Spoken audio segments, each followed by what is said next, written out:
say this is probably the most good-looking crowd that I ever spoke to. So, but I must say I usually talk to middle-aged bald men in a crowd, so it's not that much of a compliment here. So, a little bit about myself. I'm Natalie, I'm Canadian, been here for 3 years, and the most quintessential question that I get asked all the time is, why are you in Finland? And sometimes it's, why the fuck are you in Finland? So, I know someone's going to ask me this here, so I'll just address it. I'll tell you the little story of why I'm in Finland. So, I was studying at the University of Saskatchewan in Canada, and I met a Finnish boy, and then I fell in love with the Finnish boy, and the Finnish boy had to go back to Finland, so I followed the Finnish boy, and then we lived happily ever after in Finland with the Finnish boy. So that's the story. Not very classic, you know, why foreigners are here in Finland. A little side note to my presentation is that I'm going to be using the word girls, women, chicks, dudes, dudettes, whatever. And then I know someone after this presentation is going to come and say, Natalie, I did not appreciate being called a girl. But I just wanted to say that, you know, in English Canada, I guess, girls has the different meaning than calling a man a boy, okay? So I'm going to be using the word girl. Don't get offended. And I have the Canadian English Dictionary in my purse if you want to come and debate this with me afterwards, okay? Okay. So, like I said, I work at the Alto Venture Garage, so it's a place like this, like Boostulku Farm, where a bunch of entrepreneurs and startups come and work.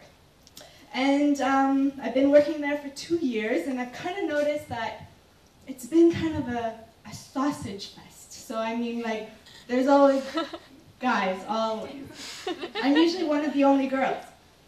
And when there is another girl there, I usually attack her and say, oh, I'm so excited that you're here, like, why? I must freak out a lot of girls at some point. So if you're at the garage and I start, you know, acting funny around you, don't worry, I'm just being excited.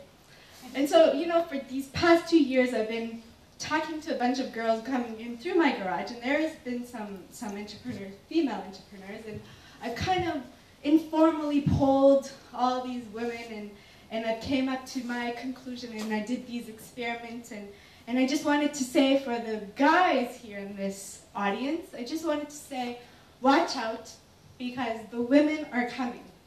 And I can see definitely in the 2 years that I've been working, there has been a surplus of girls coming in.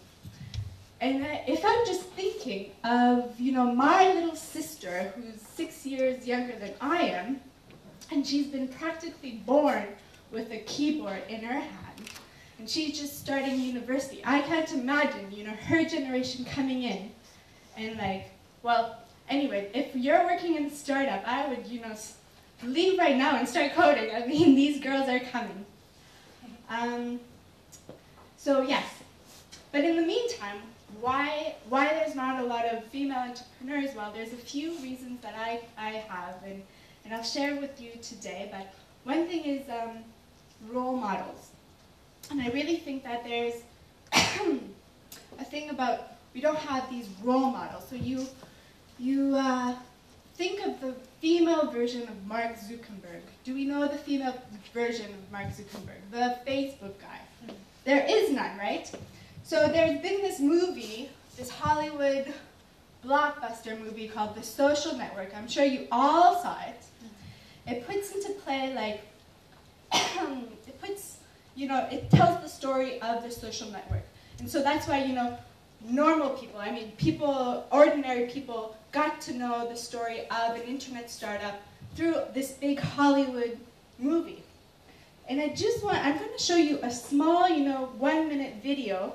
And I want you guys to pay attention to how the women in the video are depicted, okay? So I'll play the movie.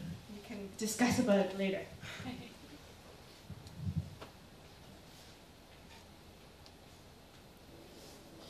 Their names are Christy and Alice.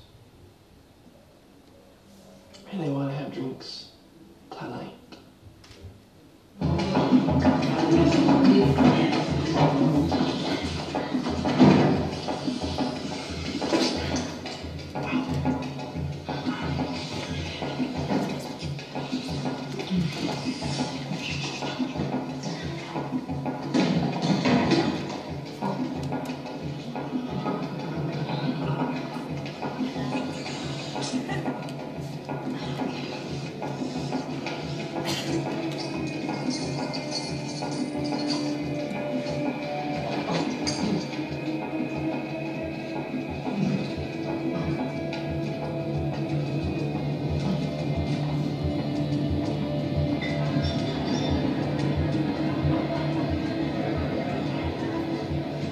sorry, got the girl freshening up in there. Sweet.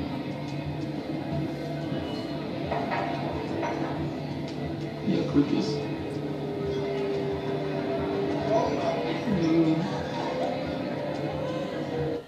Oh, we have groupies. Oh, and later in the movie, you see these girls in their underwear dancing around. And I know it's just a movie, okay? I know, and it's, it's half of it is fake.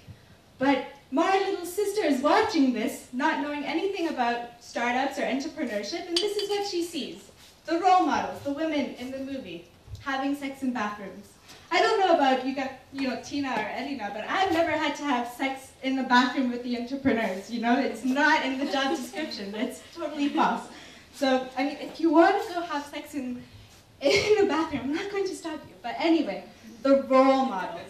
I just found a funny picture of well, you all know, politician here. So the role model is one of the key things here that I've noticed in Finland, and well, there is quite a few lady entrepreneurs out there. For example, there's Katarina Flake. She's the CEO of Flickr, or was the founder of Flickr. Very nice lady, and I've met her a few times, and she's very inspiring and driven.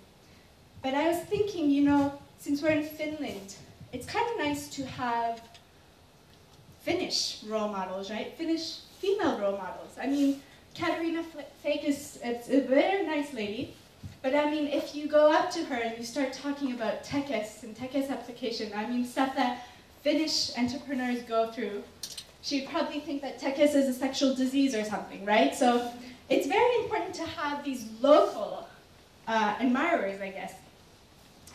So I made up a list. I have a few role models that I want to share with you today that are closer to home. Some of them are up and coming, some of them are established women in Finland. So I'd like to share with you today. And I'll tell you, the stories and the kind of lessons that they've taught me. So the first one, I don't know if you know this lady, Tina Zivviakis. So she is a game industry veteran. She was the CEO of a gaming company. So I always thought that if you're a CEO of a gaming company, you're kind of like playing Dungeons and Dragons and those shooting games like at home, those kind of freak. I'm not saying games are bad. I saw some gamers here recently, but anyway, I always thought that if you are into a gaming company, you should be into like heavily a gamer yourself. But I had coffee with Tina 2 weeks ago, and she confided to me that she's not a gamer herself. And she thought that it was actually a good thing that she was not a gamer, because she could market it to other non-gamers, right? So more and more people and women are playing games on the internet, and it's not just, PXbox or whatever. It's social games, it's games on Facebook, it's mobile gaming, and we're all playing these, right? So why not? So you don't need to be heavily into games to be into a gaming CEO or a gaming company. So that was one lesson that I learned from her.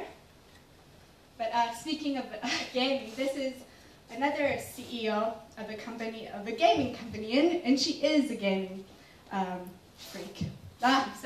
She's a gaming enthusiast. I think this is a Halloween picture that I stole off her Facebook.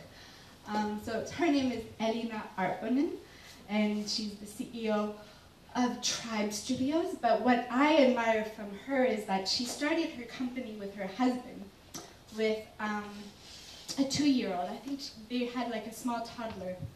And I thought that was pretty cool. I mean, like, imagine, like, hi honey, I'm home. What do you want to do tonight? Let's start a company. Yeah. Like, I don't know. I mean, it takes very much a lot of work to be starting a company with your spouse, but also with a small kid. And I think the lesson here is, I don't know about you guys, but my mother, who was a bra-burning feminist in the 70s. She sat us down and she said, okay, Natalie, you have to finish high school, and then after high school, you have to go to university, and then after university, you have to start your career, check, okay. After university, or after career, you have to meet a boy and start a family, right? So get married, and then you have kids, and then you go back to work, and then, so there was this list, right? But what I think, Elina Arpanen, she just took the opportunity. She saw the opportunity that was given to her. She wanted to start a company. She did it. She didn't, just nothing holded her back. So I think a lot of women, they think, okay, well maybe, if I finish university, or maybe if I, I don't know, it could be the opposite, well, I don't know. But I say, if the chance comes, take it. Here's another poster girl of Aalto University. Her name is Maya Ikkonen, and she's the CEO or founder of PowerKiss.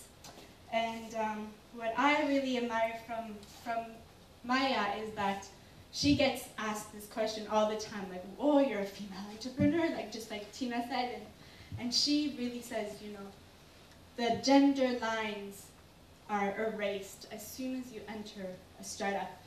You don't have to be a male to be in a startup. There's no difference. And yeah, I really appreciate that in her as well. And my last one, well, this is a friend of mine and a coworker and also a role model. She's a young girl. She's also graduated from Turku School of Economics, I guess. Her name is Linda Lilkas, and well, she's the girl behind Rail Girls, and she has a million projects under her belt. She's not a world-class entrepreneur yet, but I'm sure it's going to be coming soon. And what I've learned a lot from Linda is that she's very passionate, but she also does what she loves to do. So she has fun while doing it. And little story here, we often share hotel rooms when we travel because we're one of the only girls, traveling in a group of guys. And I'll wake up in the middle of the night at like 3 o'clock in the morning, and there's Linda, like emailing, and she just doesn't stop, and she's very inspirational, and we should all watch out for this girl. So I guess the conclusion here is take the opportunity, do something that you love doing. I see a lot of entrepreneurs, and the ones who are successful are the ones who have real passion in what they are doing. And the main difference between someone who's working in a corporation and someone who is working in a startup is that we all hear about this, walking the ladder, right? So the corporate ladder, climbing the corporate ladder. But the real difference with an entrepreneur is that they don't climb the ladder, they build the ladder for themselves. And I think that's very valuable too. So if you have any questions, I'd be happy to answer them. And yes, that concludes my presentation.